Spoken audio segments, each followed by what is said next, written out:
اعوذ باللہ من الشیطان الرجیم بسم اللہ الرحمن الرحیم۔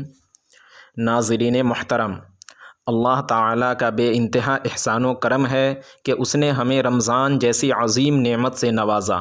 ماہ رمضان کی رحمتوں اور برکتوں کے کیا کہنے۔ اس مہینے کی ہر گھڑی میں رحمتوں اور برکتوں کی بارشیں ہوتی ہیں۔ اس مہینے میں اللہ تعالیٰ بندوں کے اجر و ثواب کے مقدار کو 70 گنا بڑھا دیتا ہے۔ نفل کا ثواب فرض کے برابر اور فرض کا ثواب 70 فرضوں کے برابر ہو جاتا ہے۔ رمضان میں ایک بار سبحان اللہ کہنا غیر رمضان میں 1,00,000 سبحان اللہ کہنے کے برابر ہے۔ حدیث مبارکہ کے مطابق عرش اٹھانے والے فرشتے روزے دار کی دعا پر آمین کہتے ہیں، اور روزہ دار کے لیے سمندر میں مچھلیاں افطار تک دعائے مغفرت کرتی رہتی ہیں۔ روزہ ایک باطنی عبادت ہے، کیونکہ جب تک ہم کسی پر اپنے روزے کا اظہار نہ کریں ہمارے روزے سے وہ آگاہ نہیں ہو سکتا۔ حدیث پاک کے مطابق اللہ تعالیٰ کو باطنی عبادت زیادہ پسند ہے، جیسا کہ رحمت عالم صلی اللہ تعالیٰ علیہ وسلم کا فرمان عالی شان ہے کہ چھپا کر 1 پیسہ اللہ کی راہ میں خرچ کرنا ان 700 پیسوں سے افضل ہے جو دکھا کر دیا جائے۔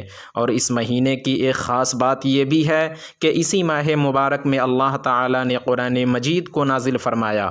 حدیث مبارکہ سے پتہ چلتا ہے کہ جب ماہ رمضان کی پہلی رات آتی ہے تو 7 آسمان اور جنت کے دروازے کھول دیے جاتے ہیں، اور اس ماہ کی آخری رات تک کھلی رہتی ہے۔ اس مہینے کی کسی بھی رات میں جب بندہ نماز پڑھتا ہے تو اس پر ہر سجدے کے بدلے 1700 نیکیاں لکھی جاتی ہیں، اور اس کے لیے جنت میں ایسا سرخ یاقوت کا محل بنایا جاتا ہے جس محل کے اندر 70,000 دروازے ہوں گے، اور ہر دروازے کے دونوں پٹ یعنی گیٹ سونے کے ہوں گے جن میں سرخ یاقوت جڑے ہوں گے۔ جو شخص رمضان کا پہلا روزہ رکھتا ہے اللہ تعالیٰ اس مہینے کی آخر تک کا گناہ معاف کر دیتا ہے، اور دوسرے رمضان آنے تک اس کے لیے کفارہ ہو جاتا ہے، اور رمضان کے ہر روزے کے بدلے میں 1,000 سونے کے دیواروں دروازوں والا محل جنت میں عطا کیا جائے گا۔ صبح سے شام تک 70,000 فرشتے دعائے مغفرت کرتے رہتے ہیں، اور ہر سجدے کے بدلے ایسا درخت عطا کیا جائے گا جس کے سائے میں 100 برس تک سفر کریں پھر بھی سایہ ختم نہ ہو۔ سبحان اللہ! اللہ پاک کا کتنا بڑا احسان عظیم ہے جس نے ہمیں ایسا مبارک مہینہ عطا فرمایا جس کے اندر بندوں کو اس قدر اجر و ثواب عطا کیا جاتا ہے۔ ناظرین محترم، جس طرح تلوار کے حملے کو روکنے کے لیے ڈھال کی ضرورت پڑتی ہے، اسی طرح جہنم کے عذاب سے بچنے کے لیے روزہ بھی ڈھال ہے۔ قیامت کے روز جہنم روزے دار کے منہ کی خوشبو سونگھ کر 40 سال کے فاصلہ پر ان سے دور ہٹ جائے گی۔ روز قیامت ایک شخص کو آگ میں ڈالا جائے گا مگر جہنم کی آگ اس سے دور بھاگے گی۔ جہنم کے داروغہ پوچھیں گے تو اسے کیوں کر نہیں پکڑتی؟ وہ کہے گی اس کے منہ سے روزے کی بو آتی ہے۔ سبحان اللہ! پیارے اسلامی بھائیوں، رمضان المبارک کے بے شمار فضائل حدیث مبارکہ میں موجود ہے۔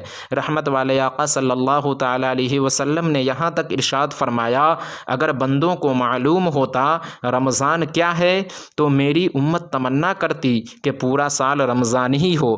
جو شخص رمضان میں کسی کو افطار کرائے تو اس کے لیے مغفرت ہے، اور افطار کرانے والے کو اتنا ہی ثواب ملتا ہے جتنا روزہ رکھنے والے کو۔ صحابہ نے عرض کیا کہ یا رسول اللہ صلی اللہ تعالیٰ علیہ وسلم، ہم میں سب اس لائق نہیں جو افطار کرائے۔ تو آپ نے فرمایا یہ ثواب تو اس شخص کے لیے ہے جو 1 گھونٹ پانی یا 1 کھجور سے افطار کرائے، اور جو روزہ دار کو پیٹ بھر کر کھلائے اس کو روز قیامت اللہ تعالیٰ حوض کوثر سے پانی پلائے گا کہ کبھی پھر پیاسا نہ ہو۔ مگر بدقسمتی سے آج ہمارے بہت سے مسلمان بھائی ماہ رمضان جیسی عظیم نعمت سے غفلت میں ہے، اور مہینوں میں تو گناہ کرتے ہی ہیں مگر اس مہینے میں روزہ رکھ کر بھی گناہوں سے باز نہیں آتے، اور بدقسمتی سے کچھ بھائی تو ایسے بھی ہیں جو روزہ بھی نہیں رکھتے، اللہ کی پناہ، اور کچھ ہٹ دھرم تو ایسے بھی ہیں جو کہتے ہیں کہ روزہ وہ رکھے جس کو کھانے کے لیے نہ ہو۔ خدارا ایسا مت بولو ورنہ اللہ کہیں تیرے ایمان کو بھی ضائع نہ کر دے۔ ہمارے کہنے کا مطلب کسی کو تکلیف پہنچانا نہیں بلکہ سمجھانا ہے۔ کچھ لوگ تو گھر والوں کے نزدیک روزہ ہوتے ہیں مگر چھپ چھپ کر ہوٹلوں میں کھاتے ہیں۔ تم گھر والوں سے چھپ جاؤ گے مگر اللہ تو دیکھ رہا ہے۔ اور کچھ لوگ تو ایسے ہوتے ہیں جو روزہ تو نہیں رکھتے مگر سحری اور افطاری خوب ڈٹ کر کرتے ہیں، اور جب ان سے کہا جائے کہ جب روزہ نہیں رکھتے تو یہ سحری اور افطاری کیوں، تو وہ کہتے ہیں کہ جناب اگرچہ ہم روزہ نہیں رکھتے مگر ایک دم سے کافر ہی تو نہیں ہیں کہ سحری اور افطاری بھی نہ کھائیں۔ افسوس ہوتا ہے ایسے لوگوں کی حماقت پر۔ اگر وہ جہالت کی وجہ سے یہ باتیں کہے اور اگر مذاق کے طور پر یہ باتیں کہتے ہیں تو یاد رکھیں شریعت کی کسی بھی بات کو حقیر سمجھ کر مذاق اڑانا اسلام سے ہی خارج کر دیتا ہے۔ ناظرین تو آج کی ویڈیو میں بس اتنا ہی۔ اگر ویڈیو اچھا لگے تو اسی طرح کی مزید اسلامک ویڈیو دیکھنے کے لیے ہمارے چینل کو سبسکرائب کریں اور ویڈیو کو شیئر کریں، اور اخیر میں ہم دعا گو ہیں کہ اللہ تعالی ہم سب کو رمضان کے روزے رکھنے، اس مہینے کے ادب و احترام کرنے اور خوب نیکیاں کرنے کی توفیق و رفیق عطا فرمائے، آمین۔